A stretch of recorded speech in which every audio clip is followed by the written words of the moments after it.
punishing when certain rules are not followed. ఇచ్చినటువంటి ఆ యొక్క ఆజ్ఞలను పాటించకపోవడం, ఎవరైతే పాటించలేదో దానికి తగినటువంటి శిక్షను వారు అనుభవించడం. And we know that for every action for every sin we commit, God has already died on the cross for us. మనం చేసినటువంటి ప్రతి ఒక్క అతిక్రమాన్ని బట్టి దేవుడు ఆయన శరీరంలో రక్తాన్ని కార్చి ఆయన శ్రమను ఆయన అనుభవించున్నారు. But that doesn't mean He's not going to discipline us for our disobedience. మన పాపం నిమిత్తం ఆయన చనిపోయారు కాబట్టి మనం చేసిన తప్పులను ఆయన శిక్షించడు. ఆ తప్పుకి తగినటువంటి శిక్షను మనం అనుభవించమని చెప్పి మాత్రం అనుకోకూడదు. There are certain ways we discipline people in our lives. Like for example, how parents discipline their kids, teachers discipline their students. తల్లిదండ్రులు వారి యొక్క బిడ్డలను క్రమశిక్షణలో పెడుతూ ఉంటారు. తల్లిదండ్రులు టీచర్లు వారి యొక్క విద్యార్థులను క్రమశిక్షణలో పెడుతూ ఉంటారు. Same way God disciplines His children. అదే రీతిలో దేవుడు కూడా తన బిడ్డలను ఒక క్రమశిక్షణలో పెంచేవాడుగా దేవుడు ఉంటాడు. And I know most of you here are definitely parents or grandparents. ఇక్కడ ఉన్న వారిలో చాలా మంది తల్లిదండ్రులుగా ఉన్నారు, తాత మామలుగా ఉన్నారు. But you were also once children.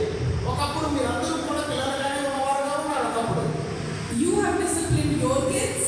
మీరు మీ యొక్క పిల్లలను క్రమశిక్షణలో పెంచారు.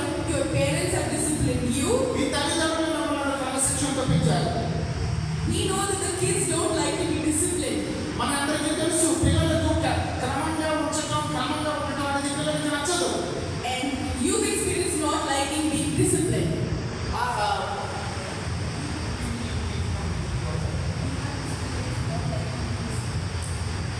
క్రమంగా ఉండకపోవడం అనేది మీకు చాలా మందికి ఉండకపోతే నచ్చదు. So while being disciplined, sometimes we may feel a bit of resentment and dislike and hate within ourselves to the person who's disciplining us. ఎవరైతే మనల్ని క్రమశిక్షణలో పెట్టడానికి ప్రయత్నం చేస్తారో వాళ్ళంటే ఇష్టం లేకపోవటం, వాళ్ళంటే కోపము, వాళ్ళంటే బాధ అనేది మనకు కలుగుతూ ఉంటుంది. It's a human emotion. It happens to most of us. మనందరిలో చాలా మందికి మనిషికి ఉన్నటువంటి యొక్క భావోద్రేకాన్ని బట్టి క్రమంగా ఉండమంటాం చాలా మందికి నచ్చదు. So when God disciplines us, sometimes we take it out on Him. And we blame Him. దేవుడు మనల్ని క్రమశిక్షణలో మనల్ని నడిపించడానికి ప్రయత్నం చేసినప్పుడు మనం అనేక సందర్భాలు దేవుని మనము నిందిస్తున్న వారిగా ఉంటాము. I don't deserve this. ఇది ఎందుకు నాకు ఈ పరిస్థితులు ఈ పరిస్థితులు నాకు ఎందుకు వచ్చింది, దీనికి నేను తగిన వ్యక్తిని ఈ విధంగా ఉండడం నాకు రైట్ కాదు కదా అంటాం. I didn't do anything to struggle like this. ఈ రకమైన శ్రమలు అనుభవించడానికి నేను ఏమి తప్పు చేయలేదు కదా అని చెప్పంటూ ఉంటాము. And you always justify yourself and say, I don't deserve this.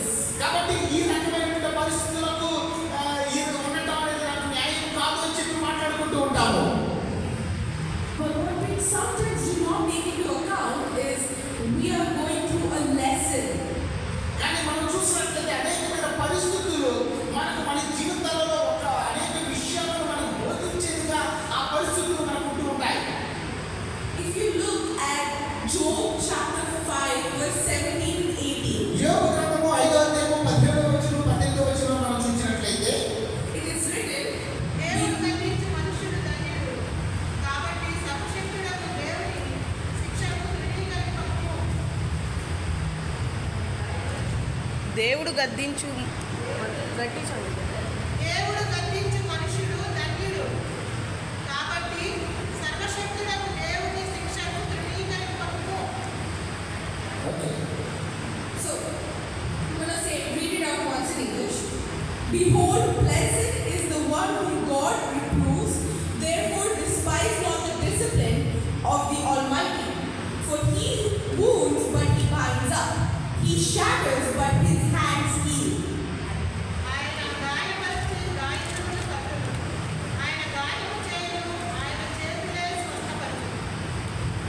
If you look at these two verses that come back to back, మనం ఇక్కడ ఒక వచ్చిన తర్వాత ఇంకో వచ్చిన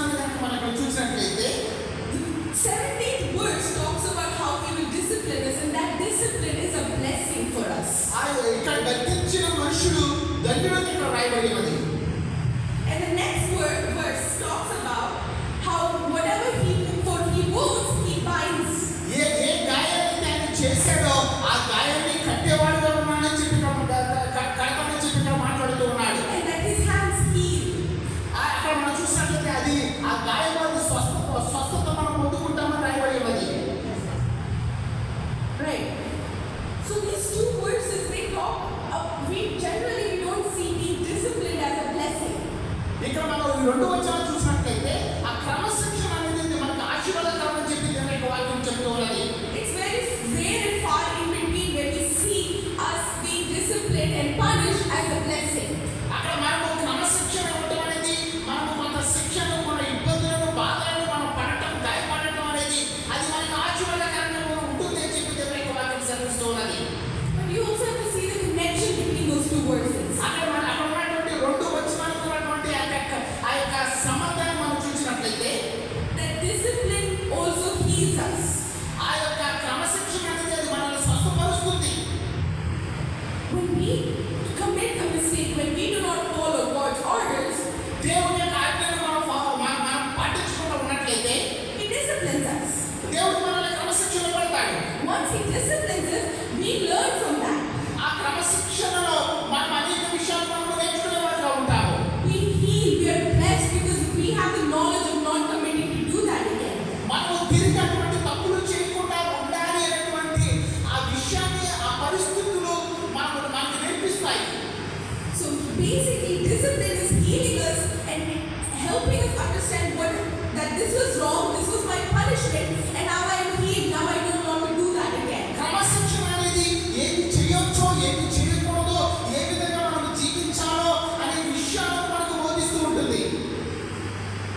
Little children don't know right from wrong when they're little. చిన్నపిల్లలు చిన్న వయసులో ఉన్నప్పుడు ఏది తప్పు, ఏది రైటో వారికి తెలియని పరిస్థితుల్లో వయసులో ఉంటారు. You may tell them sometimes, they may not think about it when they're committing a mistake. వారు ఏదైనా ఒక పని చేసేటప్పుడు, వాళ్ళు చేసేటప్పుడు వారికి తెలియకుండానే అనేక తప్పులు చేస్తున్న వారుగా ఉంటారు. But when you punish them, that's when they learn, I should not do this again. ఎప్పుడైతే మనం పిల్లలు తప్పు చేసినప్పుడు శిక్షిస్తామో తిరిగి అదే తప్పులు చేయడానికి వారు ప్రయత్నం చేయరు. It builds a fear of committing that mistake again. తిరిగి ఆ తప్పులు చేయడానికి వారు భయపడుతూ ఉంటారు. They're afraid because they have learned the consequences. They've been disciplined by the parents. The same way, we are the children of God. He disciplines us for our mistakes and we learn not to do it again. దేవుని యొక్క బిడ్డలుగా ఉన్నటువంటి మనము ఎప్పుడైతే దేవుడు అనేకమైనటువంటి క్రమశిక్షణలో మనం తప్పు చేసినటువంటి శిక్షించినప్పుడు తిరిగి అటువంటి తప్పులు మన జీవితంలో మనము చేయకుండా ఉండటానికి అది మనకు సహాయపడుతూ ఉంటుంది. In the same way, the word discipline shows up again in the book of Proverbs. ఇక్కడ మనము ఆ క్రమశిక్షణ అనేది మనము యొక్క ఆ సామెతను మనం చూసినట్లయితే Proverbs chapter 3, verse 11 and 12. సామెతలు 3వ అధ్యాయము 11, 12 వచనాలు మనం చూసినట్లయితే నా కుమారుడా, యెహోవా శిక్షకు తృణీకరింపవద్దు. ఆయన గద్దింపునకు విసుగవద్దు. తండ్రి తనకు ఇష్టుడైన కుమారుని గద్దించు రీతిగా యెహోవా తాను ప్రేమించు వారిని గద్దించును. Right. So, it says, my son, do not despise the Lord's discipline or be weary of his reproof. నా కుమారుడు యెహోవా శిక్షను తృణీకరించవద్దు, ఆయన గద్దింపునకు విసుగవద్దు. For the Lord reproves him whom he loves, as a father the son in whom he delights. తండ్రి తనకు ఇష్టమైన కుమారుడిని గద్దించు రీతిగా యెహోవా తాను ప్రేమించిన వారిని గద్దించును. Before in the previous verses we saw the connection between discipline being a blessing. ఇక్కడ మనం ఇంతకు ముందు ఉన్నటువంటి వాక్యాలలో మనం చూసినట్లయితే ఆ క్రమశిక్షణ దాని యొక్క పర్యవసానాలు మనం ఇక్కడ కనబడుతూ ఉన్నాయి. Here we see the connection between discipline and love. ఇక్కడ మనం చూసినట్లయితే క్రమశిక్షణ, ప్రేమ అనేది ఇక్కడ కనబడుతుంది 2 వచనాల్లో. When I was younger, నేను యవ్వన వయసులో ఉన్నప్పుడు, చిన్న వయసులో ఉన్నప్పుడు I used to tell my mom, they are doing it, then mom let them do it, why can't I do it? వాళ్ళందరూ కూడా పనులు చేస్తున్నారు కదా, నేను ఎందుకు ఆ విధంగా చేయకూడదని చెప్పి అనుకుంటూ ఉండేదాన్ని. My mom told me, నా తల్లి నాతో చెప్పింది, you are my kid, they are not my kid. నువ్వు నా కూతురువి, వాళ్ళు నా కూతురు కాదు. A parent doesn't punish a child who is not their own.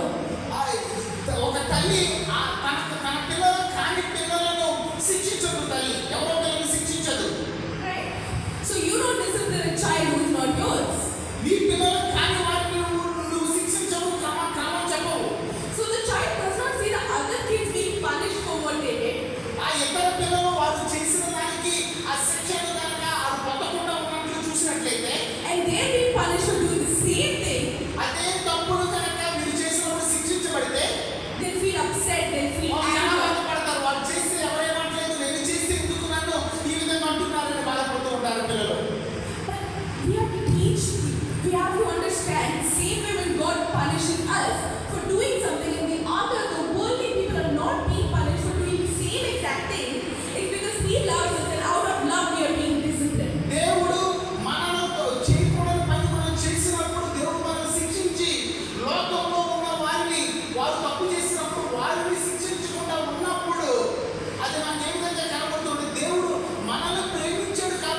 Yeah.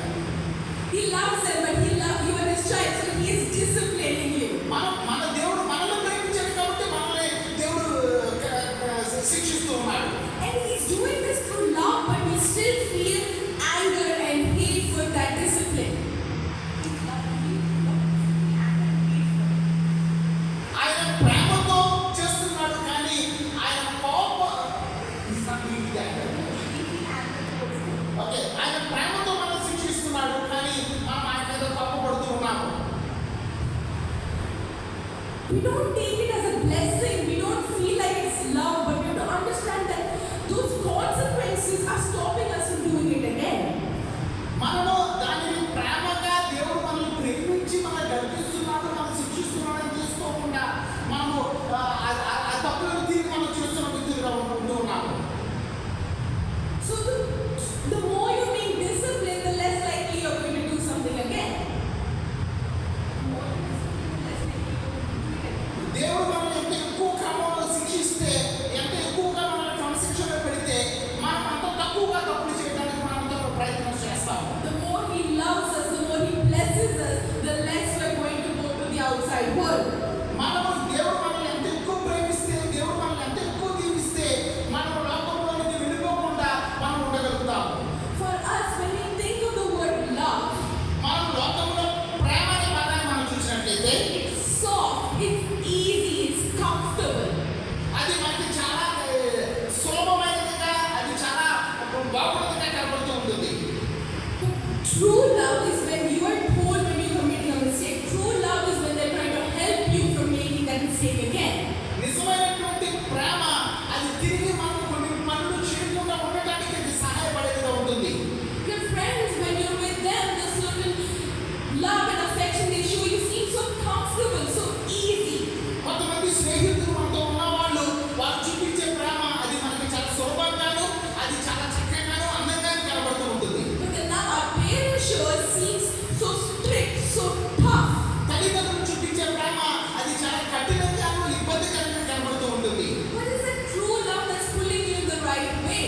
నిజమైనటువంటి ప్రేమ అది మనల్ని సరైన మార్గంలోకి తీసుకువెళ్తుంది మనల్ని లాక్కువెళ్తుంది. Love can be painful, love can be hard. ప్రేమ అనేది అది చాలా కష్టంగాను అది ఇబ్బందిగాను ఇరుకుగాను ఉంటుంది. Because with love comes discipline. అది ప్రేమ అనేది మనకు ఒక క్రమశిక్షణను మన జీవితానికి తీసుకొస్తుంది. So we understand that discipline is a blessing. అయితే మనం చూసినట్లయితే క్రమశిక్షణ అనేది అది మనకు ఆశీర్వాదకరము. Love, discipline is also love. ఆ క్రమశిక్షణ అనేది అది ప్రేమకు గుర్తుగా ఉన్నది. Right? Now we'll go to Proverbs chapter 23, verse 13, 14. సామెతలు 23వ అధ్యాయము 13, 14 మనం చూసినట్లయితే నీ బాలులను శిక్షించుట మానుకొనుము. రక్తముతో వారిని కొట్టిన యెడల వారు చావకుందురు.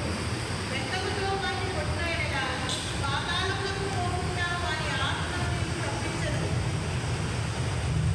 Do not withhold discipline from a child. If you strike him with a rod, he will not die. If you strike him with a rod, you will save his soul from Sheol.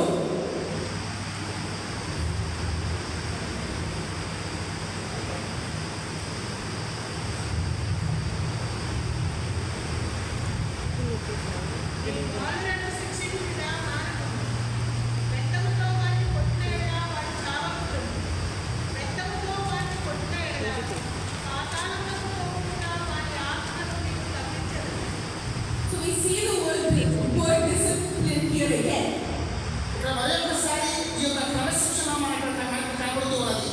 And now it's talking about how discipline can save your soul. ఇక్కడ మనం చూసినట్లయితే ఈ యొక్క క్రమశిక్షణ అనేది మన ఆత్మను రక్షించే విధంగా ఉంటుంది. But you also see that it mentions discipline your child if you strike him with a rod. ఇక్కడ మనం చూసినట్లయితే బెత్తలతో కొట్టిన అని చెప్పి ఇక్కడ రాయబడి ఉన్నది. So you can see that discipline can also be very painful. ఆ యొక్క క్రమశిక్షణ అనేది చాలా బాధ పెట్టేదిగా ఉంటుంది కొన్ని సందర్భాలలో. It is something that hurts you, అది మనల్ని బాధించేదిగా ఉంటుంది క్రమశిక్షణ. or physically, emotionally, mentally. అది మన భౌతికంగాను ఆత్మీయంగాను ఎమోషనల్గా భావోద్వేగపరంగాను అది మన బాధ